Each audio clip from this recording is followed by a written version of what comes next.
What if I told you that Lewis Hamilton's greatest enemy is he himself? Why a world heptacampion with more than a decade of dominance seems to be falling apart in Ferrari. Today we reveal the brutal truth that Nico Rosberg has just exposed, and is much deeper than a simple car difficult to pilot. Nico Rosberg is not simply an ex-companion from Lewis Hamilton. It is one of the few who has lived, from within, the complexity of competing against him on equal technical conditions.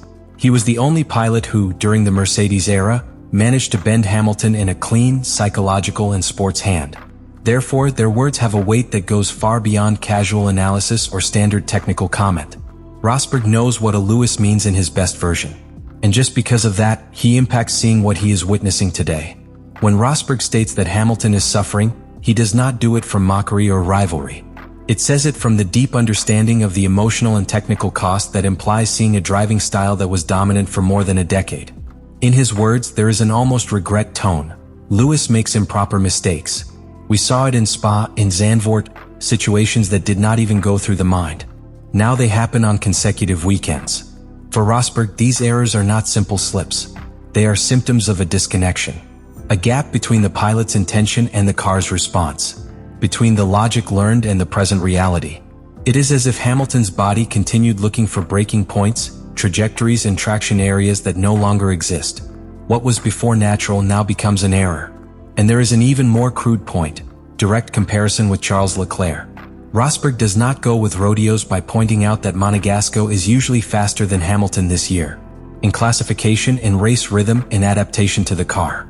And that, for a competitor like Lewis, who built his empire on the basis of beating high-level teammates, represents a deep wound. Not only in his sports ego, but in his perception of control over his own career. Rosberg also launches an awkward truth. Time is not on Hamilton's side. At 40, even for a pilot with Lewis's physical and mental capacity, adaptation is no longer an instinctive process, but a rational, deliberate, and frustrating times. Where there was fluency before, now there is calculation. Where before there was elegant aggressiveness, there are now tactical doubts. And this is the root of the problem. Ferrari is not a team that facilitates that transition. It is not Mercedes. Its technical structure is not intended to mold the car around the pilot. Leclerc, which has been within the team for years, has a synergy already built with engineers, with the data, with the philosophy of the SF25. Hamilton, on the other hand, is entering a completely new technical culture, while his body reminds him of Brackley every second. Rosberg not only exposes a performance problem, it exposes an identity conflict. A pilot who for years defined what it was to be the best in the world, now struggles to understand a car that does not react as he should. That does not speak to him in the language he learned for more than 15 seasons. In the background, what Rosberg is saying is devastating. Hamilton is not at war with Ferrari. He is at war with himself. Against his own legacy. Against your muscle memory. Against a driving style that was its most lethal weapon, and that has now become its greatest obstacle. There is a thin but brutally clear line that separates the pilot who dominates his machine from which he simply survives in it. That line is the total connection between mind, body, and car. It is a symbiosis as complex as invisible. And when he breaks, the pilot stops conducting instinctively to start correcting himself in each curve. That is what is happening to Lewis Hamilton in Ferrari. What we see on the track is not just a pilot adapting to a new car. It is a body that does not recognize the language of the machine that is handling. Hamilton's braking style, one of his great historical strengths, was based on controlled aggressiveness. He supported the car to the limit, compressed it with surgical precision just before the curve, and then let it flow. That technique, refined for years with Mercedes, was so automated that its execution was almost unconscious. Hamilton didn't think, reacted. It was pure instinct. But now that instinct has turned against him. The SF25 does not allow that type of curve input. Its front axle does not respond with the same progressivity. Its optimal operating window is elsewhere. It demands a softer, more dosing style, almost contradictory with what Hamilton has perfected for more than a decade. And the problem is not that Lewis does not know. The problem is that your body cannot unlearn it so fast. Every time he steps on the brake, his muscle memory leads him to execute movements that in the Mercedes were synonymous with speed. In Ferrari, those same movements cause blockages, landslides, or subvergings. It is a constant struggle. Not against the car, but against the automatisms he himself cultivated to become a legend. And that is the other determining factor: trust.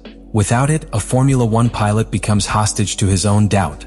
The lack of trust forces to overcome, to correct before making the mistake, to lose tense not because the car is slow, but because the pilot does not dare to demand what is necessary. That is what makes the battle so painful. Hamilton knows what to do. You have seen the data. He has studied Leclerc's telemetries. But when the curve arrives, its foot slows down with the intensity of 2019. Your brain tells you to release before, but your body has already executed otherwise. And that second fraction is everything that separates a champion from the rest. We are seeing a pilot fighting itself, in each curve input, in each acceleration, in each change of motor map. It is not just adaptation. It is a silent internal war which nobody sees, but that everyone notices when Hamilton is out of Q3 or loses the rear in a slow curve.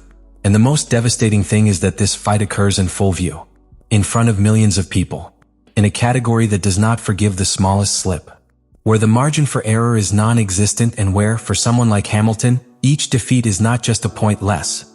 It is one more scar in a legacy that seemed untouchable. Time does not forgive, nor to the teams, nor to engineers, and much less the pilots. Formula One is a sport that does not expect. Talent can survive, yes, but even everyone's greatest talent cannot stop the clock. Lewis Hamilton not only faces a complex car and a demanding team, it faces a limit that no simulator, no motor map, no strategy can erase: its own age. In Mercedes, everything revolved around him. From aerodynamic balance adjustments to strategy simulations, it was the technical center of a project built. In Ferrari, that reality does not exist. There is no time here to redesign a car from scratch. There is no space for repeated errors. There is no patience for a pilot who needs half a season to find his best version. Ferrari already has Charles Leclerc, a pilot who has grown up with this team, that has shaped his driving style to adapt to Maranello's DNA, that each radio voice knows each configuration parameter, each weakness of the car. Leclerc does not need to adapt to SF25. The car has been designed to maximize its strengths. Hamilton thought that the accumulated experience would place it in advantage, that with its history, its work ethics, and its determination, the integration process with Ferrari would be faster. But Formula One does not respond to emotional narrative, respond to the data, to simulations, to running performance, cold and absolute. And the data are overwhelming. Lewis has failed to overcome Leclerc regularly. He makes unusual mistakes. His return times are not yet at the expected level. And the SF25 still does not respond to its adjustments, regardless of how much works with engineers. Every weekend it represents an opportunity, yes, but it is also a countdown. One more inside the clock that already runs against him. Because if the improvement does not arrive, not only his future will be questioned in Ferrari, the very essence of its recent legacy will be questioned. And perhaps the most painful is that he knows it. He publicly admitted it. He thought he could cut off the way, that their effort and determination would accelerate the process. But he has realized that no, that this new chapter demands more than experience. It demands a complete transformation. And if we are not facing a bad season start, or before a slower adaptation process than expected, and if what we are witnessing is, in fact, the new normality, that is the question that surveys silently in Ferrari's garages, in internal meetings, in post-career analysis. No one dares to formulate it openly, but everyone feels it. What if Hamilton can no longer be that pilot who defined an era? Because the great champions, the truly historical, rarely fall suddenly. They do it in slow motion. A year at the medium level, then a streak without podiums. Then a season where the narrative no longer revolves around them, but around their classmates, their mistakes, to their possible replacement. It is an erosion, a progressive solution. And that's why it's so difficult to see time. Hamilton is still a monumental figure, a symbol, a name that weighs more than that of any other on the grill.